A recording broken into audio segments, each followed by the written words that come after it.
रंजना, अंदर से 2-4 लाख रुपए लाओ और मारो इन लोगों के मुंह पे। रंजना जल्दी करो यार, देर हो रही है। हाँ बस आई। नितिन मुझे बहुत ज्यादा नर्वसनेस हो रही है। अरे भाई मैं तो ऊंचाइयों से डरती थी और आज देखो एक आश्रम के इनॉग्रेशन में चीफ गेस्ट हूँ मैं। तुम नर्वस क्यों हो रही हो यार? हमने 20 लाख रुपए दिए हैं, वो भी कहां पर? एक विधवा आश्रम में। अब करना क्या? वहां पर जाके एक रिबन काटना है। नई बिल्डिंग बन गई है, डरो मत, मैं हूं तुम्हारे साथ। बस चलो चले। अच्छा वैसे नितिन एक बात तो है यार, पैसे में ताकत बहुत होती है। ये सच है यार। पैसे में जितनी ताकत होती है ना, दुनिया में किसी भी चीज में इतनी ताकत नहीं होती। एक सेकंड, डोरबेल बजी ना। अरे अब कौन आ गया यार? रुको मैं चेक करके आती हूँ। देखो लेट हो रहे हैं यार।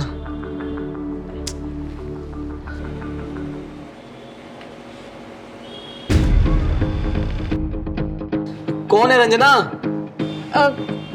दिव्या दी आई है कल्याणी दी के साथ। अब इतनी बड़ी हो गई है कि अंदर आने के लिए नहीं कहेगी क्या? आओ।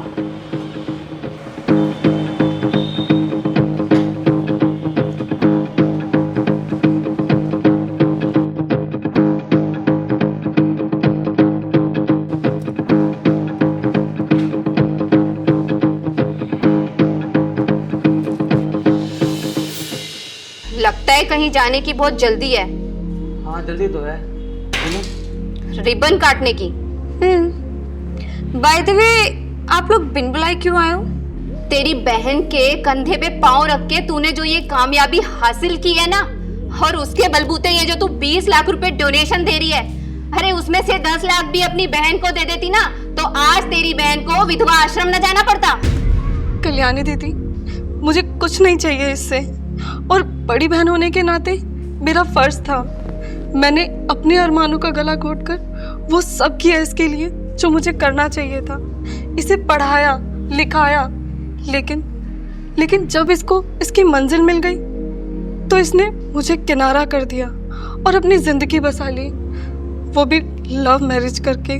दिव्या दीदी ने क्या क्या नहीं किया आपके लिए, सब भूल गए आप? ओ हेलो, कोई एहसान नहीं किया है। हमारे मम्मी पापा की प्रॉपर्टी थी तो उसे ही सेल किया, दैट्स इट। और वो इस अकेले की नहीं थी, वो उसमें इसका भी हिस्सा था, समझे? एग्जैक्टली। ओए, तुम दोनों की जबान खींच लूंगी मैं। इस बेचारी ने सिर्फ तेरा ही हिस्सा नहीं दिया तुझे, इसने अपना हिस्सा भी तेरी कामयाबी के भेंट चढ़ा दिया, समझी तू? तुम क्या इसकी वकालत करने आई हो?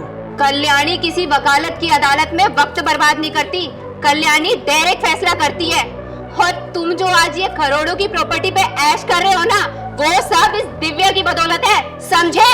दिव्या बेटा, माना तू अपनी छोटी बहन से बहुत प्यार करती है, लेकिन सब कुछ दांव पे लगा देना ये तो ठीक बात नहीं है। कम से कम अपने बारे में तो सोच लेती। कल्याणी दीदी, मैं अपने बारे में क्या ही सोचूं? पति रहे नहीं और ससुराल वालों ने उनकी मौत का दोषी मुझे मान लिया है। सास कहती है कि मेरे बेटे को खा गई, और ससुर, उन्होंने तो मुझे घर से धक्के मार कर निकाल दिया। दीदी, मम्मी पापा के जाने के बाद ये सारी प्रॉपर्टी हम दोनों बहनों के नाम है, और आपको तो पता ही है ना कि हमारा कोई भाई भी नहीं है। बस ये सब बेचकर रंजना को कामयाब करना ही मेरा सपना है। दीदी वैसे रंजना दीदी इस टाइम है कहाँ पे? भैया, वो ऑस्ट्रेलिया गई है अपनी MBA पूरी करने, और 2-3 महीने में वापस आ जाएगी। बस एक बार वो कामयाब हो जाए, फिर क्या ही सोचना अपने बारे में। देख दिव्या बेटा, इंसान की सोच और वक्त कब बदल जाए किसी को नहीं पता, इसलिए जो भी करना सोच समझ के करना। वो पुरानी कहावत है ना कि अंधे को जब आंखें मिलती हैं तो सबसे पहले वो उसी लाठी को फेंक देता है जिसने उसे सहारा दिया होता है। लेकिन कल्याणी दीदी, आपकी बात सही है, पर मैं अपनी बहन को बचपन से जानती हूँ, और मम्मी पापा के जाने के बाद एक मैं ही तो उसका सहारा हूँ।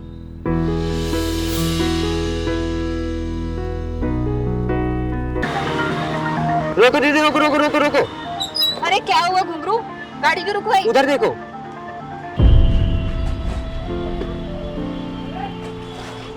अरे दिव्या, ये इस हालत में यहाँ क्या कर रही है?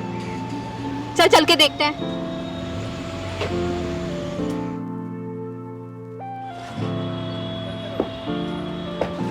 लगता है अंधे को आंखें मिल गई हैं। तभी तो उसने सहारा देने वाली लाठी को ही फेंक दिया। सही कह रही हूँ ना मैं? हाँ दीदी, आपकी बात बिल्कुल सही निकली।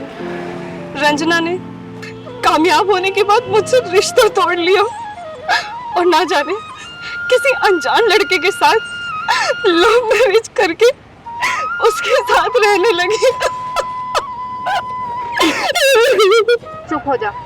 लेकिन इस रोने का क्या फायदा, ये तो बता। दीदी, लेकिन मैं अब कर भी क्या सकती हूँ? दीदी, यहाँ पे तो विधवाओं के लिए आश्रम बनने वाला था ना? हाँ भैया, मैं विधवा आश्रम में ही रहती हूँ और ये विधवा आश्रम ही बन रहा है। दीदी, जो औरतें काम कर सकती हैं यहाँ उनसे काम करवाते हैं। दिव्या बेटा, जरूरी नहीं परेशानियां आने पर ही इंसान रोता है।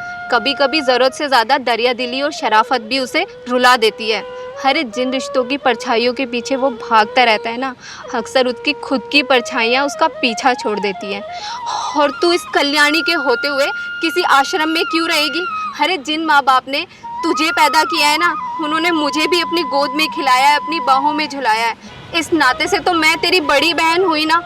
बड़ी बहन के होते हुए छोटी बहन किसी विधवा आश्रम में रहे, ऐसा हो सकता है क्या? चल तू मेरे साथ चल। अरे तुम कौन होती है हम लोगों के बीच में टांग अड़ाने वाली? ओए, कल्याणी, कल्याणी कहते हैं लोग मुझे।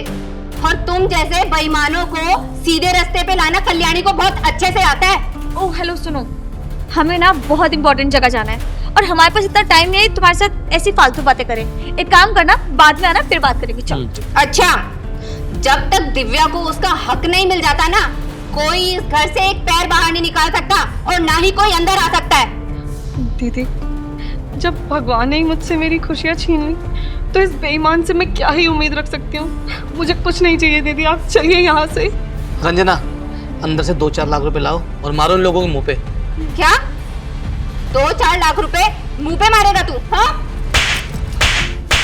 मारना इसे कहते हैं।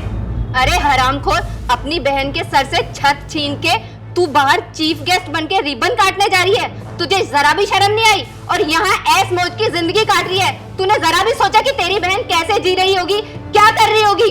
हाँ, हरामजादी, चुपचाप अपनी बहन का हिस्सा दे दे, वरना तेरा गला दबोच के यही मार दूंगी तुझे। कल्याणी दी, एक काम करते हैं, हम दिव्या दी को एक फ्लैट दे देंगे और महीने का 40-50 हजार रुपए खर्चे के लिए दे देंगे। सच कह रही है ना तू? और तू भी? हाँ दे देंगे, बोल तो रहे हैं, दे देंगे। घुंघरू, फोन निकाल और वीडियो बना इनकी। अब बोलो। हम वादा करते हैं कि हम दिव्या दी को एक फ्लैट दे देंगे और महीने का 40-50 हजार रुपए खर्चा दे देंगे। हाँ दे देंगे, जो भी इनका खर्चा बनेगा दे देंगे और फ्लैट भी दे देंगे।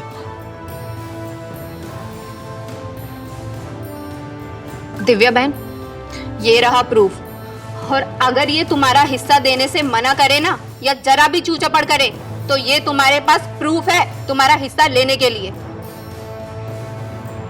थैंक यू दीदी, आपकी वजह से मुझे इंसाफ मिल पाया, वरना शायद मैं दर दर की ठोकरें खा रही होती। अरे बेशर्मो, माफी मांग लो, कम से कम तुमसे बड़ी है वो। दिव्या दीदी सॉरी, माफ कर देना। दिव्या दी, आई एम सॉरी। चल बहन।